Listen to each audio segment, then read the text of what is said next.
Hi, this is Daniel Hopsicker. Here, some raw footage of my interview with Mohammad Atta's girlfriend, Amanda Keller. It wasn't shot to be aired, but to create an accurate transcript. I knew this information would be valuable someday. I just didn't know when.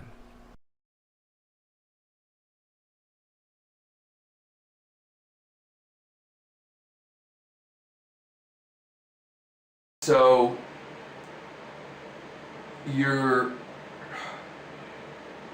you get divorced, your husband ends up stealing your 2 kids, right? Yeah, in the middle of the night. And you don't know where he is? Nope. And he had me Baker acted. He had this planned out. He was nice and had it planned out and pretty much did everything to where there was absolutely nothing I could do about it. Right. And I kind of... She wasn't divorced yet. How old were your kids at that time? Stephen was almost 2 and AJ was almost 1. Okay. And what month was it that happened? May. It was May 22nd. Of 2000? Mm-hmm. Okay. So then you moved, and where'd you move to? First I came up to... You must have been distraught. You must have been I was upset. just out of my mind. No, wait a minute. I moved to Bellevue because I wanted to stay and see if I could find my children.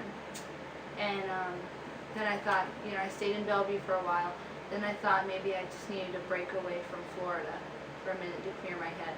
But the guy that I was dating at the time, that I was seeing, he didn't help matters much. He was an ass, excuse me, but he was an ass. We came to Cleveland. I stayed up in Cleveland for about 2 weeks, and then we came back and we went down to Port Charlotte and stayed with his mom, Sally, and his stepfather, Kurt. And we stayed there for a while till we found the apartment in Minnesota Key. And we lived on Minnesota Key for a little bit, and then Robert liked to move around a lot. First of all, just so you understand, he didn't like to sit in one spot too long. He was constantly wanting to run and move. And so we went to Northport, and I was already working at Papa John's. I had worked as a manager at Taco Bell in Port Charlotte and McDonald's in Port Charlotte. But Robert messed both those up for me. So then I got hired at Papa John's, and I worked there for about 2-3 weeks before I met Mohamed. And I was living on Granada Boulevard in Northport at that time. With Robert? Yeah. Okay.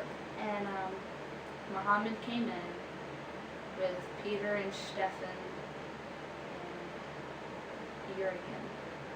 Peter, Stefan, and Jurgen. And I told you before, I felt really, really down. I was just like in ultimate low. Right. Ultimate. You're living with a guy you're not happy with, and your kids have been removed from your life. Yeah, he's totally Right. brainwashing me and Right. being violent and just all around mean. So Okay. I was trying to figure out a way out without getting myself hurt. Sure. So Mohamed comes in, and I'm standing there flipping dough, covered in dough, baseball cap on, hair pulled back into a ponytail, probably at my ultimate worst. And he asked one of my employees to have me come over and wait on him. And so I did, and I went over there, I'm like, "Can I help you?" He was like, "Do you know how pretty you are?" And I just looked at him kind of funny. I'm like, "You gonna order a pizza or what?" And he was like, "How would you like to go out to dinner?" I declined, and I made them their pizza. I finally got them to order a pizza, and they had, I remember the pizza because it was just weird. It was every single condiment known to man that could be put on a pizza, all at one time. It was just disgusting. I'm like, "You guys are gonna eat this?" And then they come back after I made them that pizza. They must have came back every day. They had to have come every day, a couple times a day. And Go ahead. they would order the same nasty pizza over and over and over again. And I mean, it was a custom thing. yes, it was disgusting. It was every single thing: pineapple, Okay. ham, bacon. I mean, all of this gross. So the first time you saw him, he was with who? He was with Timothy, Stefan, Jurgen, and Peter. No. Peter, Stefan, Jurgen. Peter, Stefan, Jurgen. So there's 4 of them. So he's with 3 Germans. No, Jurgen's the only German guy. Okay, who are Peter and Stefan are the ones that I thought were from Austria, that we later went to Key West with. Well, Austria's kind of like German. It's right next to Germany. They had very nice accents. You know, he was one of those ones that, whatever which one say, y'all, like that, you know? When Yeah. you're talking about that accent, Mhm. it's that one, wherever that's from. And they told me they were Austrian. And Peter asked me if I had any girlfriends that I could introduce him to. And at that point, I really didn't have any friends unless they were Robert's friends, because I wasn't allowed to have my own friends. So I had a cell phone, and Mohamed asked me for my phone number. And this was after he had come in for like every day for like 2.5 weeks or something, you know. And so I let him have my phone number, and he called me one day, and he told me that he just got evicted from this house where the 7 other people were living in Northport. I seen it because I helped him move his stuff out of there. And he asked me to find him another apartment where he could just rent a room, and he didn't care as long as he had a desk. He didn't even care if he had a bed as long as he had a desk. This is what he told the lady too, that he rented the bedroom from in Northport for that week. So you helped him move from the house in Northport to that Yeah. 1-week rental. Yeah, and Ah. he asked me to talk to him because he didn't like American women, and she happened to be the one renting the apartment. And I'm like, okay, how are you not going to like American women, but you're talking to me? And I'm about as American as you can get, you know? And he was just like, well, I don't translate very well with them. And I'm like, fine. So I did talk to the lady for him a little bit, and then he kind of took over from there, because I guess he didn't like the way I was handling it or something, I don't know. And he was kind of curt and rude with her, and she told him when the time came to pay the rent, to put it in an envelope and stick it in the freezer. So when I decided to leave Robert, it was around between the 25th and the 28th of February of 2001. And we went to Key West for 3 days. Who's we? Me, Mohammed, Peter, Stefan, and Linda. Linda. Who was Linda? Linda knew the owner, and she told me that she was a stripper, but she told the newspaper that she worked for a cleaning service. Right. Well, Bonnie. Vonnie, yeah. That's Vonnie. Bonnie owned a cleaning service. Yeah. So Linda. Okay. How did you meet Tony and Bonnie? Because they sound. I met Bonnie. They was it just out of an ad? Out of an ad, yeah. Okay, so there was no prior. Totally. Because white. Tony has got a plane. He owns a plane, Tony, Tony LeConca. So I thought, well, what? So it was out of an ad. You met him, and you rented this I place. thought it was because he found the ad, he said, and he gave me the phone number. He did. He had you call it. Yeah. Okay, good. So it was an ad out of the paper. I don't have to worry about that. Okay, so you had known him how long at this point? 3-4 weeks? Something like no, probably about a month and a half. A month and a half. Yeah, Okay. because I had beat up 1981 Ford Granada at this point, and he asked me to meet him, and he was driving a rented white, I want to say it was a Grand Am, Mm-hmm. and he was driving that at that point, and he had me show him where the place was that he rented from, because it wasn't too far from where I lived in Northport. Right.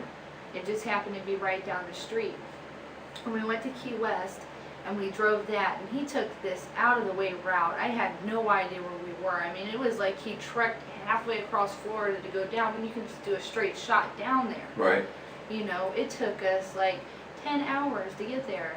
You know, I was like, oh my gosh. I slept most of the way. Linda stayed awake. And we met with Peter and Stefan on, it's one of the first islands before you actually get to the Key West itself. I think it was on Largo. We met them on Largo. They had already been on their way down. They said that they were seeing Florida before they had to leave. Peter and Stefan. Yes. Right. Said they were seeing Florida. So it was before you, they had to Linda, and Mohammed driving down. Right. Cool. And we drove down and we stopped at this, I think it was Bell's Outlet. Because I seen it in the window. We wanted to get something to eat when we met up with them. And it was on Largo. And there was a Bell's Outlet, I believe. And we just all went crazy and bought a bunch of clothes and shoes and stuff. So then we finally get down to Key West. And we rented not apartment, but a hotel. We rented 3 different rooms. And the one room nobody slept in that they rented, that's where they put their flight bags and stuff and locked the room down. And Peter and Stefan shared a room, and me, Mohammed, and Linda all slept in the same room. And we went to Sloppy Joe's. This is the first time I've ever been to Key West. There was naked people everywhere. We walked out on this pier, and there was this naked guy in front of me, and I looked down. I just happened to look down, and he's just bare and all. And I turned around and looked, and this was normal for them, they said, because they, where they're from, because he said he was from France, there's nude beaches everywhere. And I looked down, I was mortified. That place it kind of blew me away because it was so different. And we went to Sloppy Joe's, and we went to Rick's Rooftop Bar, and we took a boat ride to see the dolphins, me and Linda, Peter, Stefan, and Mohammed all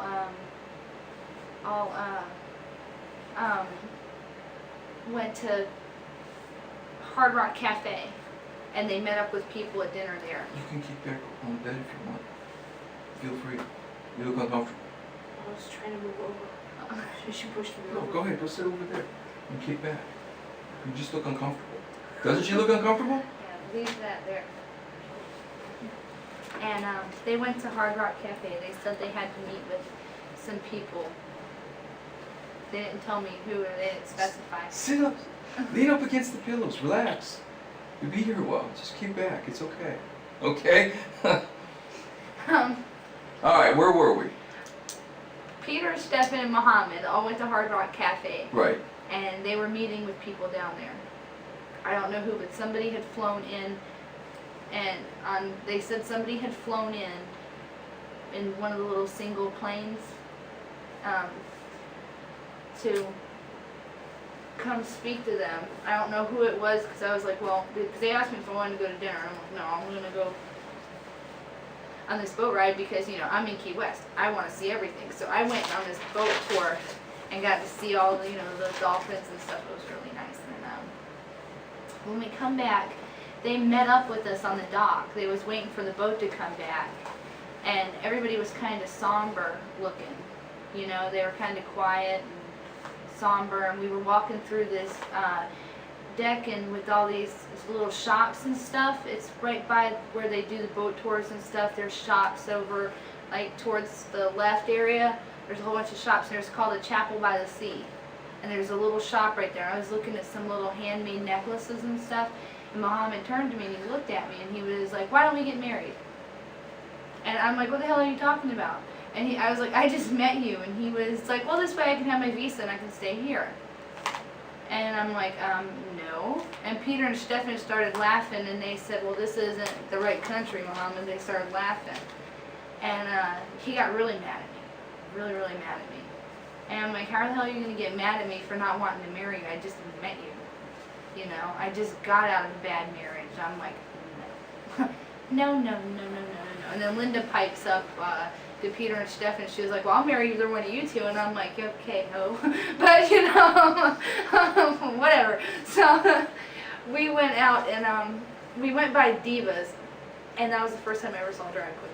So I was standing there talking to them, and they had their pictures taken with them. And this is on the pictures that I was telling you about with the 30 rolls of film. Mm-hmm. They had their pictures taken with drag queens, and when they lined up to have their pictures taken, it was Peter, Mohamed, and Steph, all standing next to a drag queen. And the drag queens shoved their hands down their pants. Peter and Stefan laughed it off, but Mohamed got really angry. He got really, really angry, you know, because he was fine with taking a picture with them.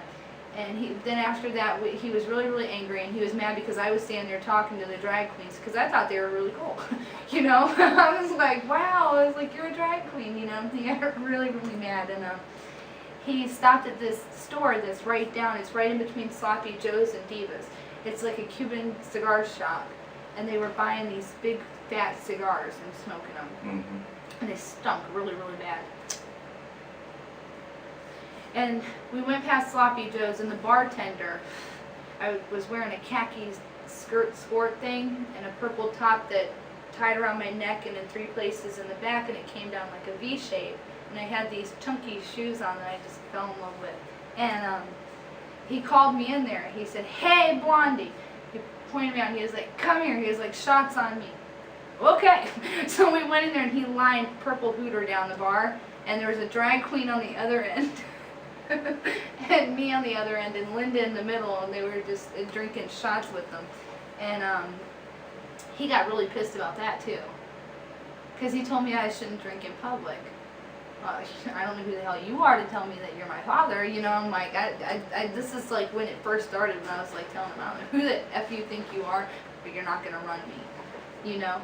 But I was kind of, on one hand too, trying to be nice to him. It wasn't as bad as it got, because I was trying to be nice to him. I was using him for an out for Robert. Right, because you were still living with Robert at that time. At that point. Yeah. Okay. So, Now, could you find the house in Northport that they lived in, that you helped to move out of into that 1-bedroom apartment for a week? Remember where it was? I want to say, like, if you're heading from Venice into Northport, you're going to pass the thing to go off to Inglewood. You're going to go past that. There's like a gas station. I don't remember if it's Shell or what, but there's a gas station right here. And then there's a shopping plaza right here, and there's a road that goes in between. It's right in that area. Mm-hmm. So he was living there with 7 guys? How big was it? It was big inside. Oh my gosh, it was huge. It didn't look that big from the outside, but when you walked in, it was just immense. It was beautiful. 1 level or 2? It was 1 level. Nicely furnished? Mm-hmm. Very expensively furnished. Was it their furniture? It was the ladies. It was the ladies. And I mean, it was just beautiful. It really was. Why did this lady kick him out? I don't know. He said because she wanted her house back. But, you know, if she's getting, you know, anywhere from $200 to $350, $450, whatever she was charging him. I know it was around the $200, $300 area a week from 7 different people. You know. 7 people were paying $200 a week? Mm-hmm. $1,400 a week to live in the house? Yeah, they had to pay separately for the bedroom. You were getting charged that much to have a bedroom there. And how long did they live there, do you think? I don't know. That I don't know. Okay, so he's already been kicked out of there when you go to Key West. Yeah. He's about to, and you've moved him in for a week. Yeah. Okay, so then who knew Linda? When we went in to move his stuff in there, what little bit of stuff he had, we met her then. And she just like instantly leached on to everybody. At the house? Yeah. They were moving out of? No. The house, Vonnie and Tony's house. Linda was there. Oh.